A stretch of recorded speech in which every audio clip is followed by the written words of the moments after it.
My best friend had an affair with my husband. Together, they planned to harm me for the insurance money. Hello, everyone. Before we start today's story, I have a small request. Please subscribe and turn on the notification bell so you never miss a new video on our channel. Your support means a lot to us. Where are you watching from? Leave your city or country in the comments below. Thank you very much. Now, let's get back to the story. When I say that sentence out loud, it still feels foreign, like something torn from a crime novel I once tried to write, not the story of my own life. But it happened. And the strangest part was how ordinary the day began. It was a Tuesday morning, quiet, gray, unremarkable. I remember the hum of the fridge, the smell of coffee, the sound of rain brushing against the window. My husband, Evan, kissed my forehead before leaving for work. My best friend, Harper, had stopped by the day before and given me a new protein mix. She said it would help with my energy. No additives, she smiled, just trust me. And I did. God, I did. That morning I blended it into my usual smoothie, almond milk, banana, and one generous scoop of powder. Within minutes, the taste turned metallic, strange. My throat tightened, my vision flickered, and the kitchen tilted sideways. I remember the glass slipping from my hand, shattering across the tile. And then nothing. When I opened my eyes again, everything was white, walls, sheets, the fluorescent glow above me. A machine beeped softly beside my ear. A nurse leaned over, eyes wide with relief. "You're lucky," she said. "Your husband found you just in time." Her words didn't feel real. My body was heavy, numb, foreign. Later, a doctor told me they'd found traces of brodifacoum, a chemical used in rat poison, in my bloodstream. He said I'd gone into cardiac arrest. That I had been clinically dead for 47 seconds. They filed a police report. Detectives came, took samples, photographed the bottle of protein powder Harper had brought. But days passed and nothing. No fingerprints, no camera footage, no evidence. The case was quietly marked inconclusive. When Harper visited, she cried. She clutched my hand, her voice trembling as she said, "Lydia, I thought I was going to lose you." Evan stood behind her, silent, pale, eyes glassy. He nodded whenever I looked at him, like a man playing a role he didn't believe in. I wanted to think I was imagining it, that the unease quailing in my stomach was just paranoia. But when you come that close to dying, something inside you changes. You start noticing details you used to ignore, the way people look at you too long. Or not at all. At night, I'd lie awake listening to the creak of the floorboards. The whisper of rain on glass, wondering what really happened. Who had put that poison in my drink? The police said there was nothing left to investigate. But deep down, I already knew someone close to me wanted me gone, and the thought that it might have been the people I loved most. That was a different kind of death. Before everything fell apart, my life looked perfectly ordinary. The kind of life you'd scroll past without a second glance. Evan and I had been married for 6 years. We met in college. He was studying architecture. I was a literature major who thought love could fix everything. He had this quiet confidence, the kind that made you feel safe. We bought a little house in Portland, painted the kitchen yellow, and planted lavender in the backyard. It wasn't glamorous, but it was ours. Harper came into the picture a few years later. I met her at a writing workshop. She was funny, magnetic, the kind of person who can make a stranger feel like a lifelong friend. We clicked instantly. Soon she was joining us for dinner, celebrating birthdays, even helping plan our vacations. She became family. When I lost the baby 2 years ago, Harper was the one who showed up every day. She brought soup, folded laundry, and never left until she was sure I'd eaten. Evan, meanwhile, grew distant. He said he was grieving in his own way, but most nights he stayed late at work. I tried not to resent it. I told myself men just process pain differently. I stopped writing for a while. My novel, a story about trust and betrayal, sat unfinished on my laptop. Instead, I started journaling, documenting small things, what I cooked, what time the mail came, how long the silence lasted after Evan came home. Harper became my anchor. She'd take me out for coffee, listen to me cry, tell me I deserved the world. Sometimes she'd make little jokes about Evan, harmless things. Or so I thought. "You baby him too much," she'd say, laughing. If he had to live alone for a week, he'd starve. I laughed along. But there were moments, small, fleeting ones, when something in her tone felt sharp, possessive, like she was testing boundaries. 1 inch at a time. Still, I trusted her more than anyone. When she got promoted at the pharmaceutical company she worked for, we celebrated with champagne in my kitchen. She said, "You're my lucky charm, Lid. Everything good happens when you're around." It's strange. Looking back now, how easy it was to mistake manipulation for love at the time. Though I didn't question anything. My world had narrowed to two people, the man I'd promised forever to, and the friend who had kept me alive when I wanted to disappear. If you had told me then that those two would someday hold my life in their hands, I would have laughed. Because in my mind, betrayal was something that happened to other people, the ones who ignored the signs, who trusted too much, but that's the thing about trust. It doesn't break all at once. It erodes slowly, the way the ocean eats away at stone. You don't notice it happening until one day, the ground beneath you is gone. It started with something as harmless as a gift. One Friday afternoon, Harper showed up at my door holding a sleek white container wrapped with a silver ribbon. "You've been skipping meals again," she said, her tone half teasing, half scolding. "This is a new protein blend from my company. Clean, organic, helps with recovery. You'll love it." I smiled, touched by the gesture. "You really don't have to keep taking care of me," I told her. "That's what best friends do," she said, and placed the jar on my counter. For the next week, I used it religiously. A scoop in my morning smoothie, banana, almond milk, and a dash of cinnamon. Evan liked it too. Sometimes he'd make 2 glasses and hand me one before work. We'd drink together, pretending everything was normal. The last day I remember clearly was a Sunday morning. The sun was cutting through the blinds, soft and golden.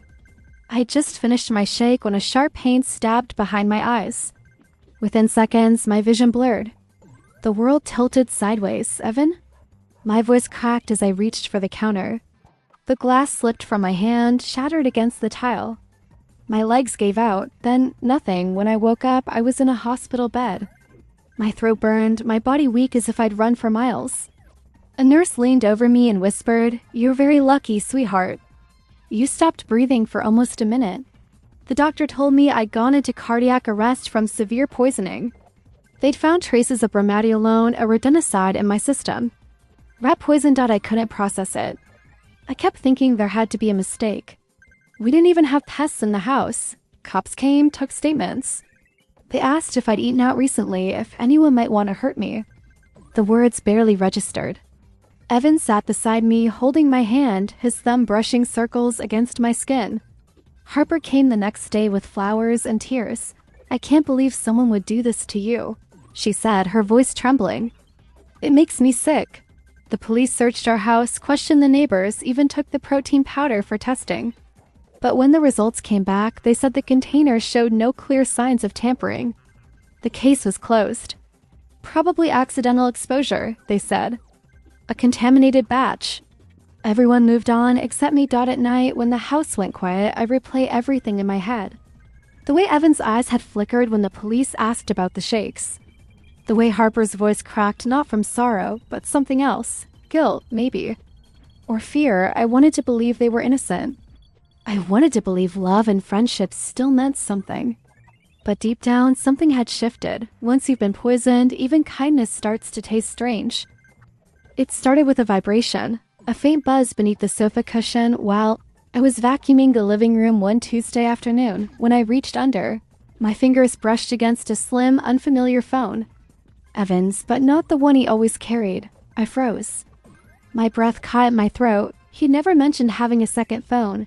Curiosity isn't always innocent. Sometimes it's survival. I unlocked it easily. Same passcode he used for everything. My birthday. The screen lit up with a flood of unread messages. The contact at the top read, "Harper," for the next hour. I scrolled through hundreds of texts, jokes, late-night confessions, photos I can't erase from my mind. And then came the part that made my skin crawl. "She drinks that shake every morning. Are you sure it's enough? Trust me, once it's done, we'll have the money in each other." My fingers went numb. There it was, proof that they hadn't just betrayed me. They'd planned to kill me. I don't remember how long I sat there. The room seemed to spin, colors bleeding into one another. I felt the world contract, leaving only silence and a single thought pulsing in my skull. They tried to end me. When Evan came home that night, I smiled at him. I don't know how I did it. I asked about his day, cooked dinner, even poured him wine. He never noticed the way my hand trembled when I set the glass down. That night, while he slept beside me, I copied everything from the phone onto a flash drive. Every message, every image, every timestamp. Then I tucked the drive into a hollow candle jar in my closet. I should have gone to the police. I know that now. But back then, anger had its own logic. Justice, I told myself, was too small for what they did to me, so I began planning. I started small, tracking Harper online, following her social media activity, her workplace at the biotech company. Through one of her LinkedIn posts, I found her company's domain and guessed her email format. It took 3 nights and a dozen wrong passwords. But I got in. Her inbox was a goldmine, receipts, transactions, and one chain that made me stop breathing. She'd been stealing small quantities of prescription compounds from her lab to sell on the side. I remember staring at the screen, whispering, "You've given me everything I need." And that's when Ryan Mitchell was born. I created him carefully, a polished businessman with just enough mystery, just enough charm to catch her attention. A man who could make her forget Evan, and maybe even forget the danger of trusting strangers, because if she wanted to play games, I was finally ready to play better. Ryan became her world for weeks. Harper flooded my fake inbox with breathless messages, long paragraphs about how finally someone understands me, how Evan had changed, how she deserved better. I knew exactly which buttons to push. I mirrored her vanity, her greed, her loneliness, every word she sent. I twisted back, slowly tightening the net. "You said you've done reckless things for love," Ryan texted one night. "What's the worst? Worse than stealing from work?" She replied with a laugh emoji. "Let's just say, I once almost got away with murder." My heart stopped. I reread it 3 times. I pressed further, gently, as if fascinated. "What do you mean, almost?" And she told me everything. How she mixed the poison into my protein powder. How Evan had promised her that I wouldn't feel a thing. How they'd stayed together after I nearly died.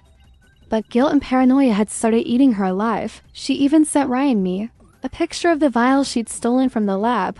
Proof. It was almost too easy. The next morning, I transferred every message, every image, and the audio notes she'd sent into a single folder. Then I sent it anonymously to her company's compliance department with the subject line, "Employee involved in drug theft and attempted poisoning." By noon, her profile on the company website was gone. By evening, local news reported that an arrest warrant had been issued for Harper Lewis, 33, suspected of chemical theft and distribution. I watched it on TV while sipping coffee, the same brand she used to drink at my kitchen table. 2 days later, Evan showed up at my door. His voice trembled. "They came for her," he said. "They're saying she confessed." "Did you?" I just stared at him. The man I'd once trusted more than anyone now looked like a stranger drowning in fear. "She's ruined," he whispered. "Her career. Her life." I smiled faintly. "So was mine." He blinked, confused, and then realization flickered. "You, Ryan. That was you?" I didn't answer. I didn't have to. Later that night, my phone buzzed. A message from Harper. Desperate, broken. "Please, don't do this." I was weak. I was in love. "Forgive me, Lydia." I stared at her words. That single word, love, and felt nothing. So I typed the only reply she deserved. "You tried to kill me." And for the first time since the day I almost died, I had sent without shaking. Evan showed up again 3 days later. His face was pale, hands trembling as he held out a folder. "You can't do this, Lydia," he said, voice cracking. "You can't destroy us both." I looked at him, the man who once promised me forever, who stirred poison into my drink while saying he loved me. "Destroy?" I repeated softly. "You already did." He dropped to his knees. "Please, Harper's gone. I lost everything. But you can save me." For a long moment, I just watched him. This broken, pitiful man who thought mercy was something he still deserved. Then I pushed a document across the table toward him. Divorce papers, asset transfers, and a single line in my handwriting. "Sign these. Hand over everything. Then I'll decide what happens next." He stared at me. "You're blackmailing me?" "No," I said calmly. "I'm giving you a chance to survive." He hesitated, then grabbed the pen. His hand shook as he signed, blotting the page with ink. When it was done, I took the folder, tucked it neatly into my bag, and said quietly, "You can leave now, Avon." He didn't move. "You won't go to the police?" I gave him a long, cold look. "You should go," I whispered. He left. The next morning, I drove downtown to the precinct with the USB drive in my purse. Detective Liu was still there. Older, more tired, the same man who'd once said, "We don't have enough evidence." When I placed the drive on his desk, I said, "You do now." He didn't ask questions. He didn't need to. Within 2 days, both Evan and Harper were arrested. Local headlines flashed across every news site. Couple charged in attempted murder for insurance fraud. I watched it all from the silence of my apartment. The flickering. TV light glinting off the glass of untouched wine. No triumph.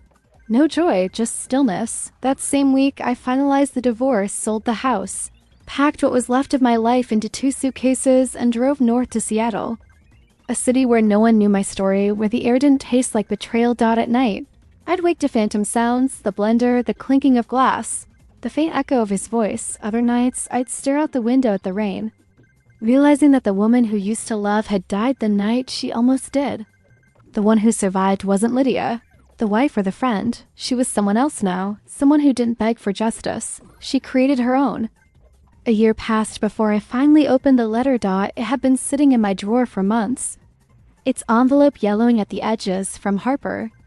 Postmarked from the state correctional facility. My hands trembled as I unfolded the paper. "I'm sorry. Lydia, I think about you every day. I don't expect forgiveness, but I hope you're free now. I'm trying to be a better person. I really am. For a long time. I just stared at those words. Sorry, forgiveness. Better person, words that once meant everything to me. Now hollow and strange. Maybe she meant it, maybe she didn't, but it didn't matter anymore. Folded the letter carefully and slid it back into the drawer, not out of hatred, but because I didn't need it. Sometimes at night, the rain taps against the windows of my apartment in Seattle. Soft and rhythmic, I sit by the window with a cup of tea, watching the city lights blur through the glass. No more poison. No more fear. Just the quiet hum of survival. People ask if I've moved on. The truth? I don't know. Part of me still wakes up expecting betrayal. Another part feels peace, a peace I bought with fire. Harper and Evan took so much from me: love, trust, innocence, but they didn't take me. I did not die in that hospital bed. I changed. I became someone who doesn't wait for apologies, someone who doesn't need validation to exist. Someone who can look in the mirror and see power instead of pity. I used to think forgiveness was the final step to healing. Now, I think it's survival, because surviving means I get to choose what happens next, and maybe, just maybe, that's enough.